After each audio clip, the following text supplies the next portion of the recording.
5월 들어서는 마지막 방송입니다. 다시 만나서 반갑습니다. 오늘은 좀 불길한 얘기를 한번 시작해 볼까요? 당신이 암에 걸렸는데 그 암 수술을 A병원에서 잘합니다. 그런데 명의로 소문난 사람이 둘입니다. 한 사람은 서울대 출신이고 한 사람은 지방대 출신입니다. 당신 같으면 둘 중에서 누구를 선택해서 수술을 받겠습니까? 예, 저라면 아마 서울대 출신 의사한테 수술을 받지 않았을까? 저뿐만 아니라 많은 사람들이 그렇게 생각할 것입니다. 그러나 인텔의 그 창업 멤버로 들어가서 CEO를 오래 지낸 앤디 그로브라는 사람이 있습니다. 그 사람은 그러지 않았습니다. 그는 헝가리 출신 유대인인데 2차 대전 후에 나치 독일이 유대인을 핍박하자 그 헝가리를 떠나서 미국으로 망명하게 됩니다. 그 망명선에서 주사를 놓는데 예방주사를 놓는데 의사가 둘이었습니다. 하나는 흑인, 하나는 백인. 당신 같으면 누구한테 갔겠습니까? 그래요. 백인한테 많이 갔을 겁니다.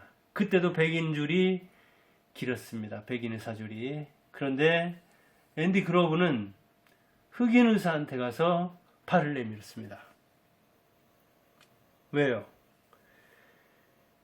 70년 전 이야기입니다. 2차 대전 직후니까 70년도 넘은 이야기인데 그로브가 생각할 때 흑인이 교육 여건이 열악한데 저자가 의사 수업을 받고 의사가 돼가지고 이렇게 망명선에까지 타서 주사를 놓을 때는 대단한 실력자일 거다. 열악한 환경을 극복하고 자기 실력이 뛰어날 뿐만 아니라 플러스 알파 열정적이고 적극적이고 자기가 마치 흑인 대표처럼 흑인의 인권을 보호하는 사람처럼 그렇게 열정을 쏟을 것이다. 그런 판단을 하고 그로브는 흑인 의사한테 갔던 겁니다. 역시 대단한 친구죠. 그래서 인텔에서 CEO도 오래 지내고 CEO 하는 동안에 그 매출이 뭐 열 몇 배 이상 늘어나게 만드는 혁혁한 공을 세웠습니다. 그가 한 번은 또 전립선 암에 걸려가지고 수술을 받게 됐습니다. 근데 수술 받고 그 의사가 이렇게 쓰는 컴퓨터를 보니까 낡은 거예요. 그래서 깨어난 다음에 물었습니다.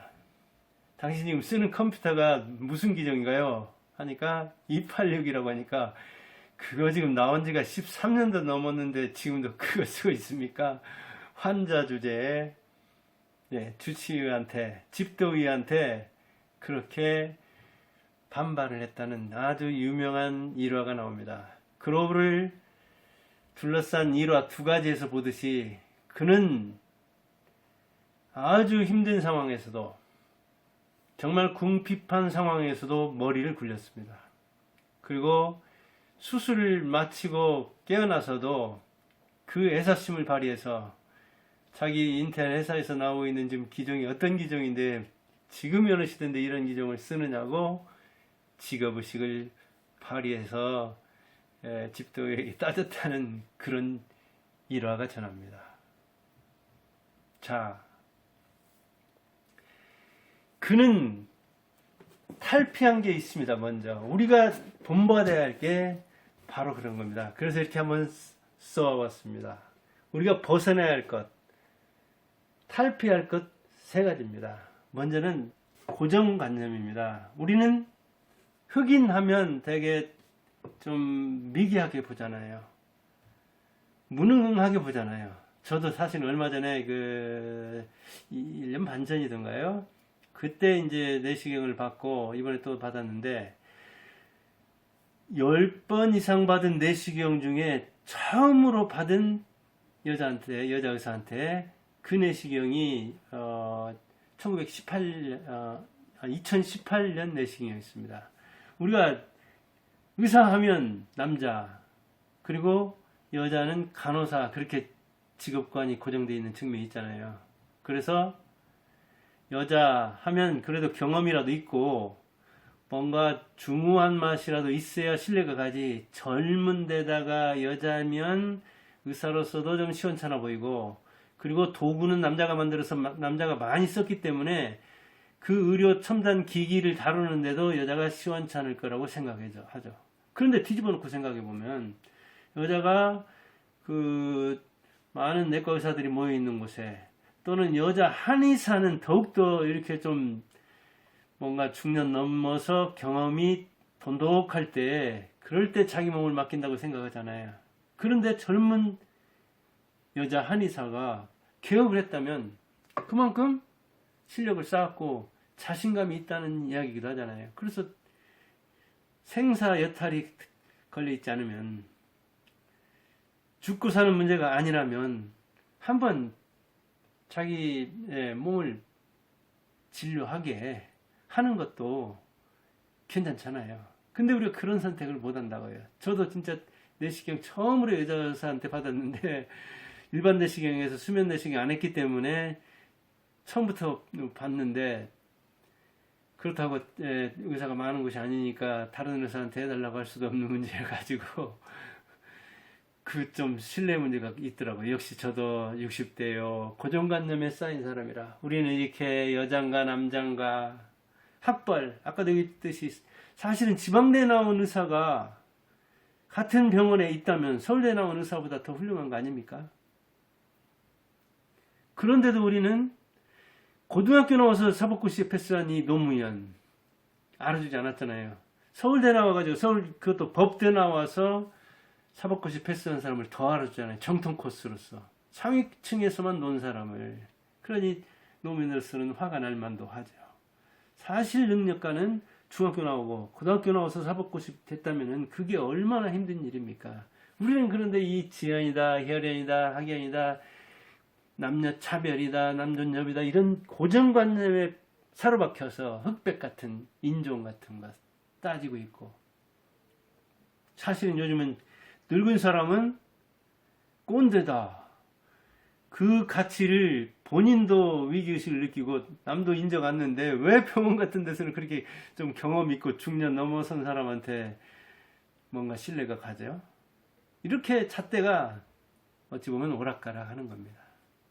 그리고 우리가 벗어야 할 것은 역시 눈치 보는 겁니다. 타인을 의식하는 거. 체면, 뭐 죽을 때도 양반은 개헤엄도 안 친다고 하나요? 개헤엄 안 치려고 자기 목숨을 담보로 해가지고 죽습니까? 물에 빠졌으면 개헤엄이든 고양이 햄이든 어찌됐든 빠져나와야죠. 그 형식 따지고, 얼마나 어찌 보면 자기 그 내면이 없고 외면이 없으면 우리가 뭐 명품이네 뭐네 이런 걸 치장해야 됩니까? 자기 몸 자체가 명품 아닙니까? 그런데 다른 사람을 의식해서 다른 사람이 있으면 아주 뭐랄까요, 내면이 튼실한 사람처럼, 충실한 사람처럼 보여주기 하느라고 자기 어찌 보면 목숨도 제대로 못 누립니다. 남자가 여자보다 장수하지 못하는 이유 중에 그것도 나오는 겁니다. 감정에 이렇게 솔직하지 못하다. 타인을 너무 의식해가지고 자기를 이렇게 옥죄한다. 체면 따지고 형식 따지다가 똑같은 일을 하는데 쓸데없이 과잉 노동을 이렇게 여러 가지 측면에서 남자가 여자보다 단명할 요인이 많다. 그 중에 이런 타인을 의식하는 거. 근데 대인관계를 맺고 아무래도 사회생활을 하다 보니까 그런 측면이 많다는 얘기죠. 그걸 하나 버려야 할 것은 역시 대세 추종하는 걸 버리는 겁니다. 아까 글로브가 그랬듯이, 자, 흑인 줄에 가서 사는 사람 적은데 많은 사람들이 백인 줄로 가서 서는데 우리는 그렇습니다. 표 하나를 찍을 때도 어찌 보면 남 따라 찍는 사람 많습니다. 그냥 어디 가는 줄도 모르고 많은 사람이 가면 모를 줄 이렇게 따라가는 수도 많습니다. 그거 역시 벗어나야 됩니다. 난 아니야. 난 다른 사람이 가지 않은 길로 갈 거야. 소수의 길로 갈 거야. 약자의 길로 갈 거야. 그렇게 이야기합니다. 그런 사람들이 창의성이 있고 주관이 뚜렷하고 그렇습니다. 그래서 인텔을 이렇게 이끌어가는 글로브의 경영 원칙은 두 가지가 있었는데, 합리와 이치에 맞는가, 평등. 그가 유대인으로서, 약자로서, 핍박받은 사람으로서 그 70년도 넘은 그때 600만이나 학살당한, 그러면서 삼촌이다 이렇게 저렇게 연루돼서 죽은 사람도 주변에서 많이 본 사람으로서 그 경영 원칙은 합리요 평등이며, 그리고 자기 창의성의 원칙, 내 창의성이 어디서 나왔느냐, 원천, 창의성 동기를 그는 두려움이라고 했습니다. 공포. 실제로 전쟁은 최고의 창의성 격전장입니다. 이 격동의 시기에 많은 것이 발명됐습니다. 우리가 지금 쓰고 있는 GPS다, 이 컴퓨터다, AI다, 이런저런 것들이 대개는 전쟁과 또는 이 산업사회에서도 거의 전쟁과 같은 이 경쟁 속에서 나오게 된 것들입니다. 유대인들은 정말 목숨을 걸고 방랑하면서 자기 목숨을 살리는 것이 중요하기 때문에 빌 게이츠다, 버핏이다, 스티브 잡스다, 아인슈타인이다, 마르크스다, 예수다, 여기는 그로브다, 조지 소로스다, 이 기라성 같은 유대인들이 자기 생명이 위태로울 때 그들이 창의성을 발휘했던 겁니다. 그래서 유태인들이 만들어 놓은 약 안 쓰고 기구 안 쓰면 살 수가 없다. 그들이 이 굴리는 돈 안 쓰고는 나라든 개인이든 살 수가 없다고 할 정도로 우리는 이 전쟁과 같은 인간 최고의 어떤 그 생존 본능을 발휘해야 할 때 공포의 기초에서 창의성을 개발했다고 하는데, 소로스도 한 얘기가 바로 그렇습니다. 버핏도 마찬가지고요. 원금을 지키는데 공포스러울 정도로 투자의 원칙, 버핏이 말했듯이 첫째도 둘째도 셋째도 다 원금을 보존하는 것이다. 근데 우리나라 사람들 요즘에 보면 원유에 대해서 투자하는 것도 보면 굉장히 공격적이던데, 그래요. 우리는 진짜 실력자를 평가하려면 이런 고정관념을 깨야 됩니다. 경상도니까 안 되고, 전라도니까 안 되고, 서울 사람이니까 안 되고, 너는 우리 학교 안 나왔으니까 안 되고, 너는 여자니까 안 되고, 너는 늙어서 안 되고, 너는 젊어서 안 되고. 아니, 이 좁은 땅에서 이리저리 다 베내고 누구를 인재로 뽑을 겁니까? 그 인재 공장인 미국에서도 개방형으로 이렇게 뽑는데, 그 다음에는 다른 사람 눈치 보느라고 에너지를 소비하고 다른 사람 의식하느라고 폼 잡다가 실제를 놓치는 수가 많습니다. 그리고 많은 사람 가는 곳에는 먹을 게 없습니다, 사실은. 그래서 증권에서도 하는 얘기가 있잖아요. 애기 없고 나타나는 사람, 아줌마들, 여자들 무시해서가 아닙니다. 정보를 맨 어찌 보면 나중에 접해가지고 안전 따져가지고 남들 다 이렇게 돈 버는 거 확인한 다음에 나타나는 사람 있을 때, 그때 들어가면 망한다. 부동산이든 증권이든. 그런 이야기를 하잖아요. 우리가 그만큼 대세 추종형이 많다 보니까 하는 이야기입니다. 오늘 역시 스티브 잡스에 의해서 이제 앤디 글로브에 대해서 이야기해봤는데, 그의 성공 전략을 따라서 실제 인간을 평가하는 능력, 경영하는 능력, 그리고 판별하는 능력, 이것을 발휘해서 여러분이 하는 일에서 성공하기 바랍니다. 오늘 이렇게 호랑이